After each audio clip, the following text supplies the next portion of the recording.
When the backstage door slammed shut that night in 1974, Elvis Presley stood alone in his dressing room, staring at a crumpled piece of paper that would change everything. The note trembled in his hands, and for the first time in years, the king of rock and roll felt completely powerless. What he read in those desperate words would send him on a race against time that nobody, not even his closest friends, would believe. But the clock was already ticking, and someone's life hung in the balance. It was a typical Saturday night at the Las Vegas Hilton. The stage lights had just dimmed after Elvis's second show of the evening. Sweat dripped from his iconic white jumpsuit with the golden eagle design as he walked the familiar corridor back to his private quarters. His bodyguards, Red and Sonny West, flanked him on both sides like they always did. The screams of thousands of fans still echoed through the walls, a sound that had become as familiar to Elvis as his own heartbeat. But something felt different tonight.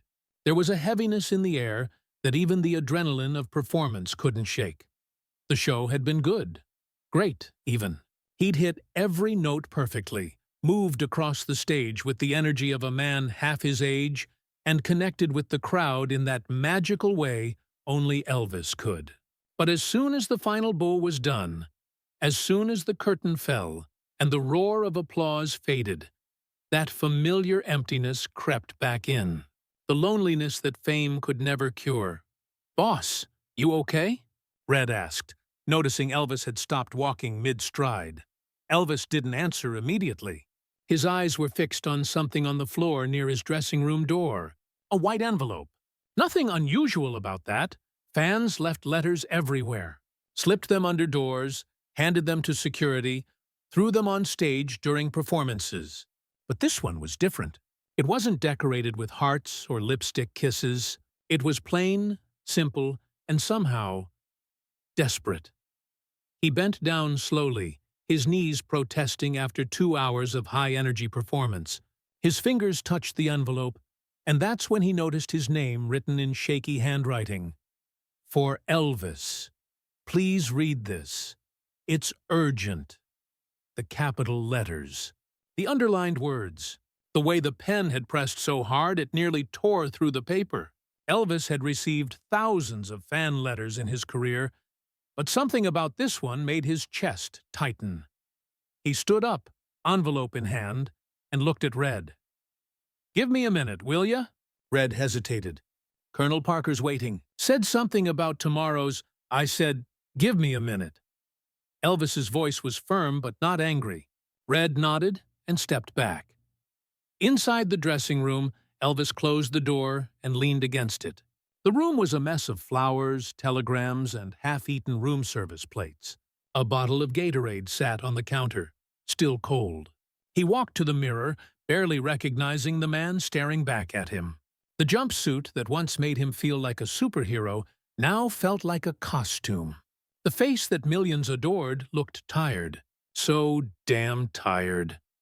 He sat down on the leather couch and opened the envelope. The letter was written on notebook paper, the kind kids use in school.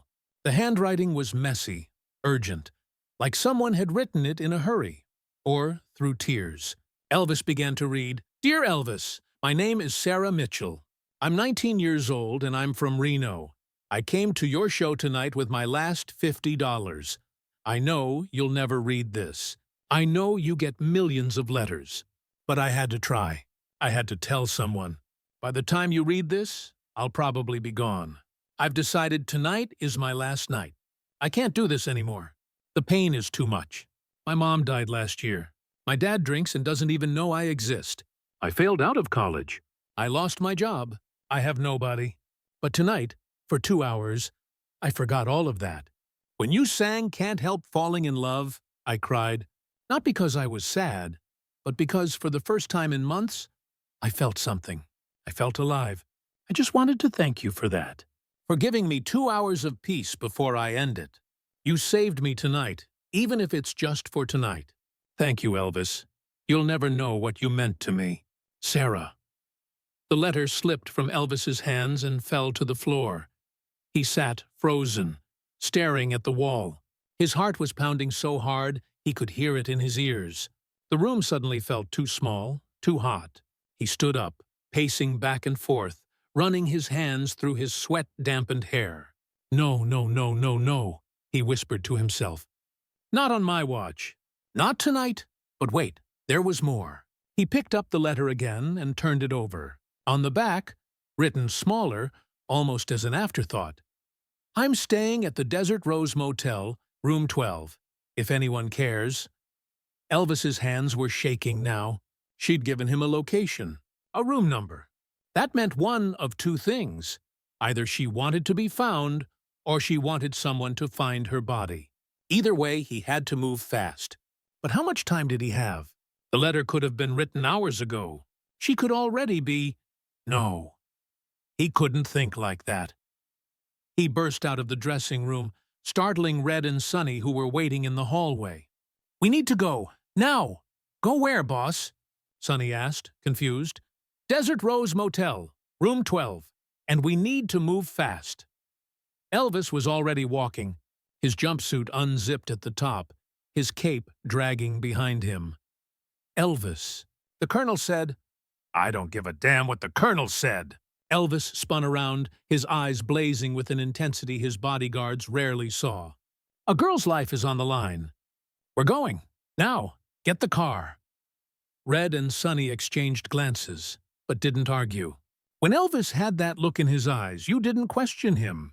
You just moved.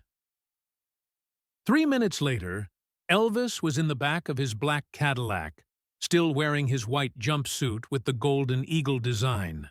He hadn't even changed. There wasn't time.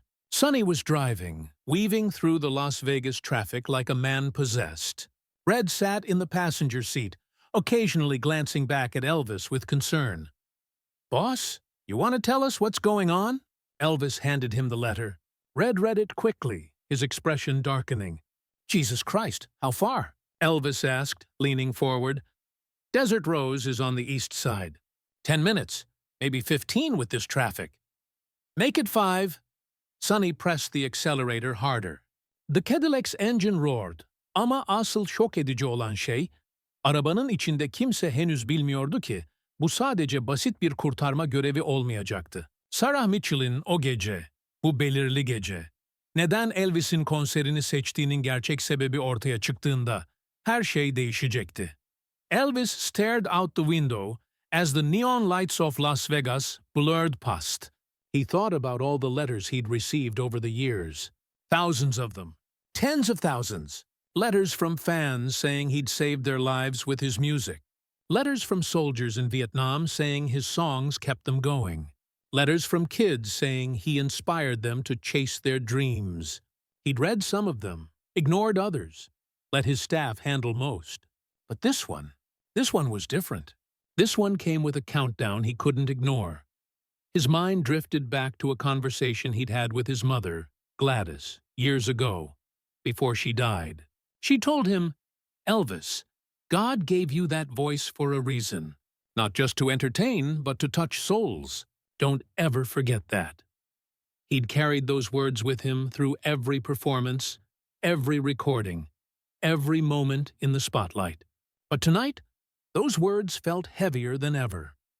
What if they didn't make it in time? What if this girl, Sarah, was already gone? Would it be his fault? Could he have done something differently? Should he have read his fan mail more carefully, more often? The questions swirled in his mind like a tornado, each one more painful than the last. "Boss, we're here." Sonny's voice cut through his thoughts. Elvis looked up.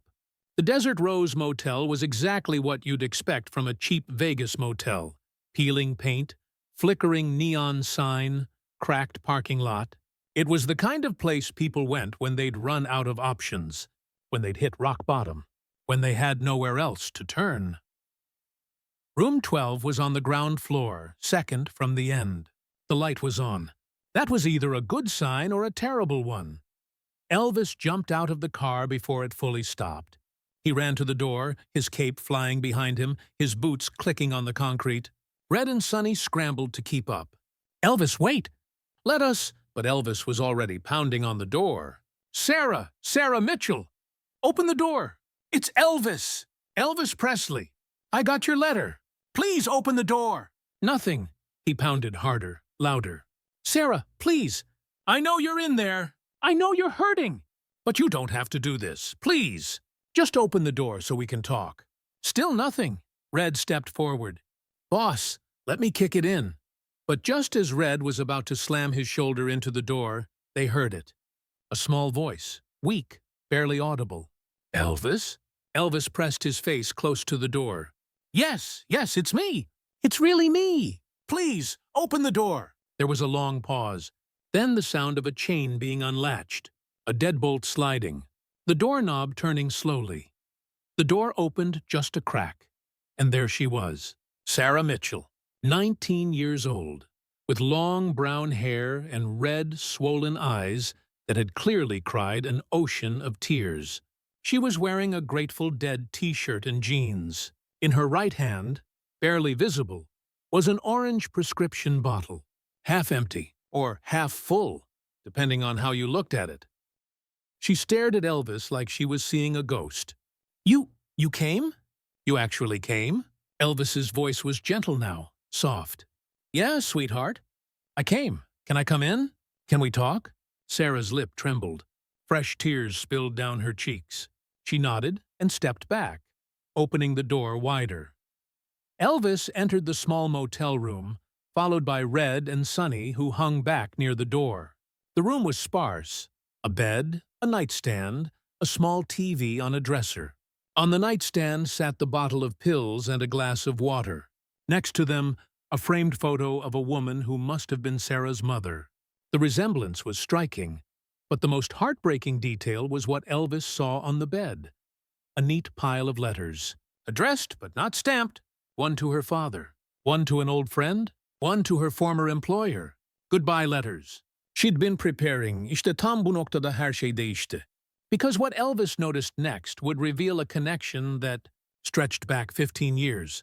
A connection that would make this night about so much more than saving a stranger. Propped against the TV was something that made Elvis's heart stop, an old faded photograph. He stepped closer, his breath catching. It was a picture of him, younger, maybe 1959, standing next to a teenage girl with a bright smile. The girl looked so much like Sarah that for a moment, Elvis thought he was seeing double. That's my mom, Sarah said quietly, her voice flat and emotionless. That photo was taken in 1959. She was 17. You did a show in Reno. She waited 4 hours to meet you. She said you were kind to her, called her darling, and signed her program. She kept that photo her whole life. When she got sick, when the cancer got really bad, she'd hold that photo and tell me about the night she met Elvis Presley. She said it was the best night of her life.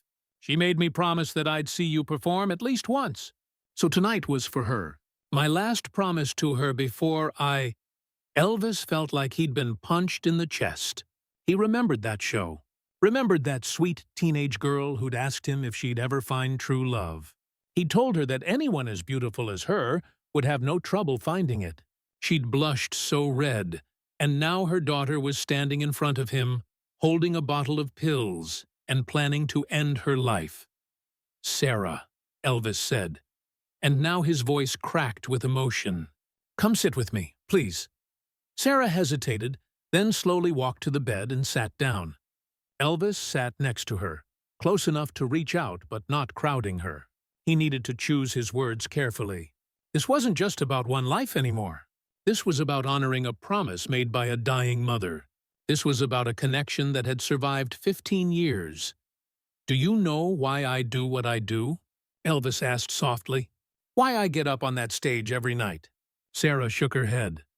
Because a long time ago, I was just a poor kid from Tupelo, Mississippi. We had nothing, and I felt invisible, like I didn't matter, like the world would keep spinning whether I was here or not. Elvis paused, his voice thick with memory. But then music found me, and I realized something. I realized that every single person on this planet matters. Every story, every struggle, every moment of pain. It all matters.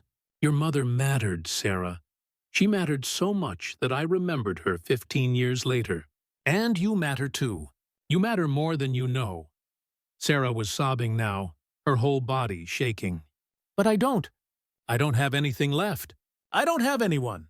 Mom's gone. Dad drinks himself unconscious every night. I failed school. I can't keep a job. I have no future. I'm nothing. Stop, Elvis said firmly but gently. You are not nothing. You're 19 years old, dealing with grief that would break most adults. You lost your mother, the person who loved you most, and you watched her suffer. Then she was gone and you were expected to just keep going like nothing happened. That's not how grief works, sweetheart. And right now, you're trying to carry it all by yourself. That's too much for anyone. I'm so tired, Sarah whispered. I'm so tired of hurting. I just want it to stop.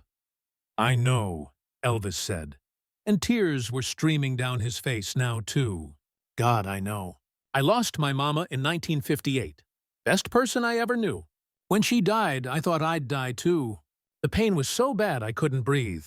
Couldn't sleep. I'd be in the middle of a show and suddenly remember she was gone. Sarah looked at him, surprise breaking through her tears. Really? But you're Elvis Presley. How can you understand? Because fame doesn't fix grief, Elvis said simply. Money doesn't fix it. Nothing fixes it. You just learn to carry it. And eventually, you find a way to honor the people you lost by living the kind of life they'd want you to live. Your mama didn't make you promise to see me, so you could use it as your last memory before you died. She wanted you to experience joy. She wanted you to feel special, like she did. And you do matter, Sarah. You matter so much. Henüz en büyük sürprizi görmedin. Elvis was about to make a decision that would change both their lives forever. Sarah, Elvis said, looking directly into her eyes, I want you to do something for me. I want you to give me that bottle. Sarah looked at the pills in her hand, then back at Elvis. Slowly, she reached out and placed the bottle in his palm. Elvis stood up and walked to the bathroom. He opened the bottle and poured every single pill into the toilet. He flushed. Then he flushed again. When he came back out, he handed Sarah the empty bottle. New start. Right now, deal? Sarah nodded, a tiny smile breaking through the tears. Deal. Good, Elvis said. Now here's what's going to happen. Red here is going to take you to the hospital. Not because you're crazy, but because you need help. Professional help. The kind I can't give you. And I'm going to make sure you get the best care possible. I'm going to pay for it. All of it. Therapy, medication, whatever you need. Sarah's eyes went wide. What? I can't let you. And when you're ready, Elvis continued, when you're stronger, you're going to come work for me, answering fan mail. Because tonight you taught me something. You taught me that every single letter matters. Every person who reaches out deserves to be heard. And I need someone who understands that. Someone who's been there. Think you can do that? Sarah was crying again, but different tears now. Tears of hope. Tears of disbelief? Yes, I don't know what to say. You don't have to say anything, Elvis said gently. Just promise me you'll fight. Promise me you'll give yourself a chance. I promise, Sarah whispered. Elvis pulled her into a hug, holding her like she was his own daughter. After a moment, he nodded to Red. Take care of her. Call Dr. Nichols. Tell him it's urgent, and it's from me. As Red gently guided Sarah toward the door, she stopped and turned back. Elvis, why did you do this? You don't even know me. Elvis was quiet for a moment. Because a long time ago, my mama told me we're all put on this earth to help each other. And because tonight, you reminded me why I do what I do. It's not about the fame or the money or the sold-out shows. It's about moments like this, real moments. You gave me that gift, Sarah. So thank you. Sarah smiled through her tears and left with Red. Elvis stood in that empty motel room, staring at the photo of Sarah's mother. I hope I made you proud, Mama, he whispered. Sonny cleared his throat. Boss, we should head back. Elvis nodded. Yeah, let's go. İnanmayacaksın ama hikaye burada bitmiyor. What happened in the following months would prove that one act of compassion could create ripples that would touch countless lives. The drive back was quiet. Elvis watched the Vegas lights blur past, but this time they looked different, brighter somehow. He thought about Sarah, about the journey ahead of her, about all the other people out there struggling in silence. When they arrived at the Hilton, Colonel Parker was waiting, red-faced and fuming. "Where the hell have you been?"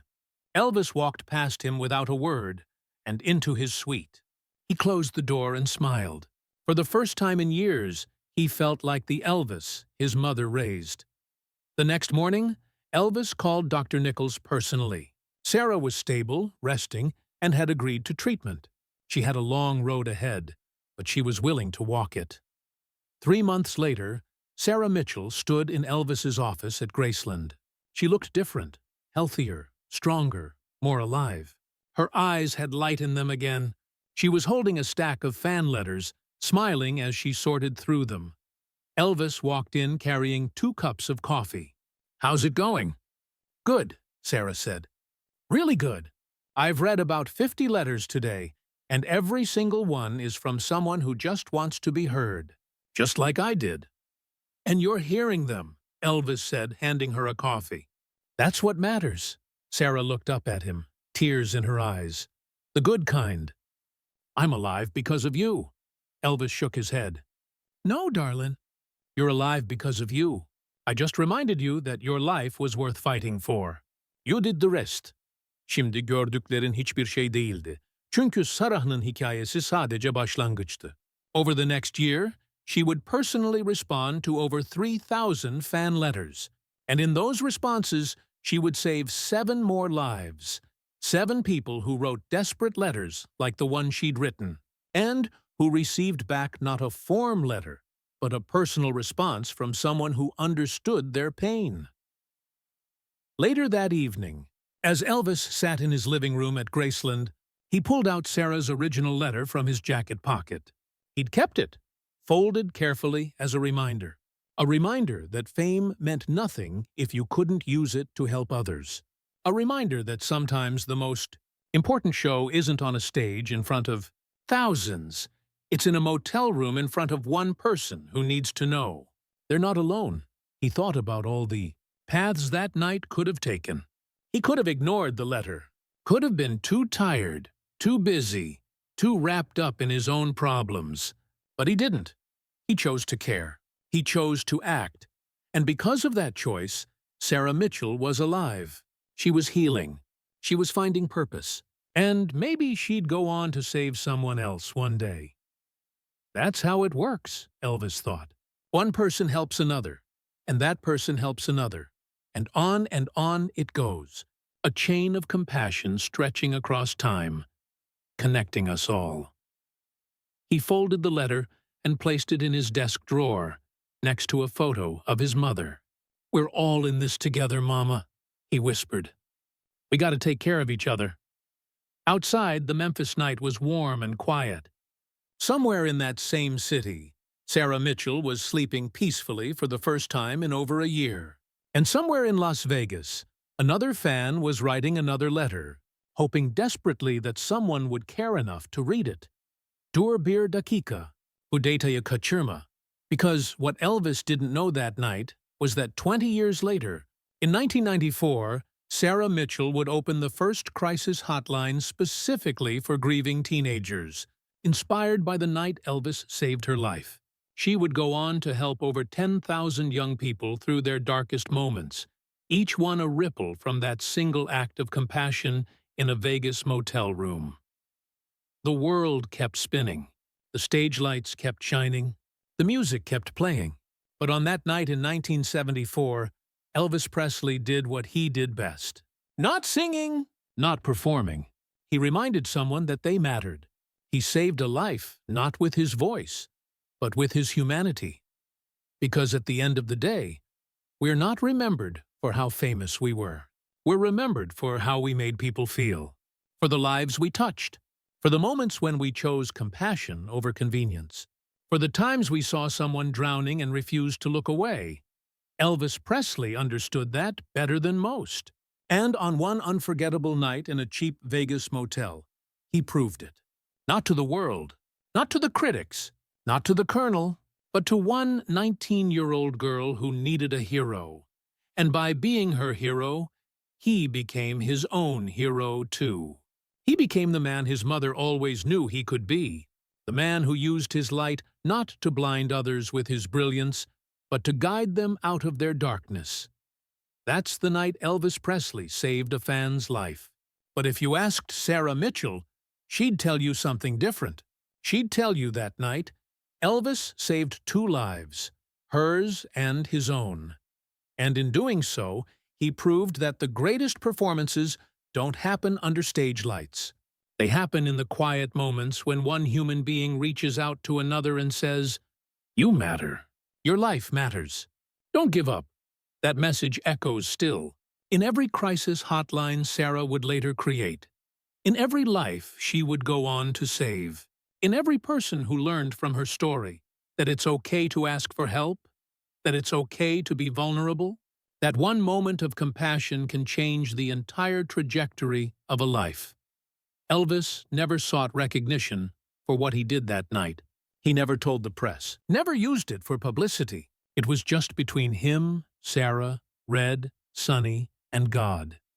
The way it should be. The way his mama would have wanted it. Because real heroism doesn't need an audience. Real compassion doesn't need applause. Real love doesn't need recognition. It just needs to show up when someone needs it most. And that night, Elvis showed up. Which city are you watching from? Drop your location in the comments below.